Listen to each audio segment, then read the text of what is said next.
आपको याद होगा कुछ महीने पहले हमने आपको जम्मू से जमीन जिहाद की खबर दिखाई थी और आपको बताया था कैसे रोशनी एक्ट नाम के कानून की आड़ में जम्मू कश्मीर में करोड़ों की जमीन को कौड़ियों के भाव बेच दिया गया।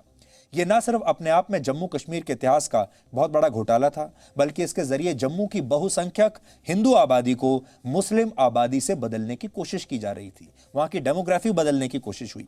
पिछले महीने ही जम्मू कश्मीर हाई कोर्ट ने इस मामले की जांच सीबीआई को सौंप दी और अब जम्मू कश्मीर के प्रशासन ने रोशनी एक्ट के तहत बांटी गई तमाम जमीनों को वापस लेने का फैसला किया है। हमारे लिए बहुत बड़ा दिन है और जिन लोगों ने जमीनों पर कब्जे किए थे उनके नाम भी सार्वजनिक किए जाएंगे। इस साल मार्च में हमने आपको यह खबर दिखाई थी, हमने 25,000 करोड़ रुपए के इस घोटाले का पर्दाफाश किया था। लेकिन इसके बाद जम्मू की खबर दिखाए जाने पर हमारे खिलाफ केरल में गैर जमानती धाराओं में एफआईआर दर्ज की गई।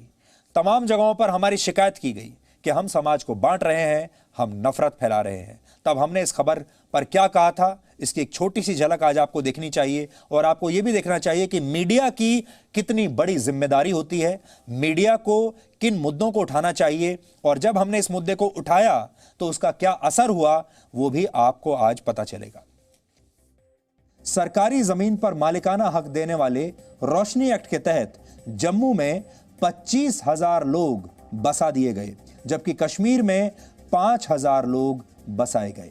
सबसे ज्यादा हैरान करने वाली बात यह है कि हिंदू बाहुल जम्मू में जिन 25,000 लोगों को सरकारी जमीन का कब्जा दिया गया, उनमें से करीब 90% लोग मुसलमान थे, मुस्लिम थे।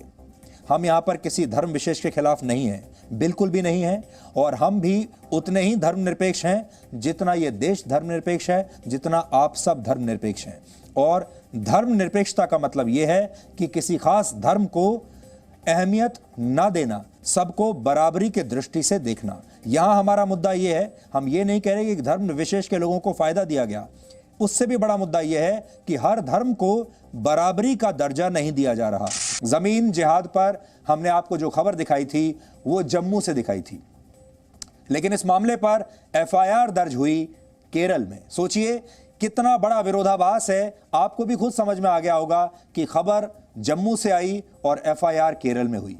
केरल में मेरे खिलाफ जो एफआईआर दर्ज की गई उसमें आरोप है कि जी न्यूज ने 11 मार्च को जो कार्यक्रम दिखाया उससे देश के मुसलमानों की धार्मिक भावनाएं आहत हुई और यह एफआईआर आईपीसी की धारा 295A के तहत दर्ज की गई है, जो नॉन बेलेबल है। लेकिन सवाल यह है कि जब भारत के संविधान का अनुच्छेद 19 सबको अभिव्यक्ति की आजादी देता है, सबको अपनी बात कहने का हक देता है, तो फिर जिहाद का जिक्र किसी की धार्मिक भावनाओं को आहत कैसे कर सकता है?